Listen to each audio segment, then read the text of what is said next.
আমি বাধা এসেছি সম্পর্ক করতে এবং আপনাদেরকে সহযোগিতা করতে। আজকের পর থেকে এই বাজারের সব কন্ট্রোল করবো আমি। যে ডাকছে যে না ডাকছে সেটা আমার জানার বিষয় নয়। আমার নেতৃত্বে এই বাজার চলবে। আজকের পর থেকে আমি জাহাঙ্গীর যতদিন বেঁচে থাকবো ততদিন পর্যন্ত এই বাজার আমার নেতৃত্বে চলবে। এবং আপনাদেরকে আমি দয়া করে বলছি, দোকানদার ভাইয়েরা, আজকের থেকে আপনারা খাজনা দেওয়া শুরু করবেন।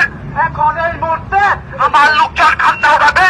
কেউ বাধা সৃষ্টি করলে তাকে প্রতিহত করবো, তাকে তার অনেক প্রচারণ দিতে হবে। তাই সকলকে অনুরোধ করে বলছি, আপনারা কেউ এই কাজে এসে বাধা দেবেন না। আমাদের কাজ আমাদেরকে করতে দেন। আপনাদেরকে অনেক ধন্যবাদ আমার জানাশোনার জন্য এবং আপনাদেরকে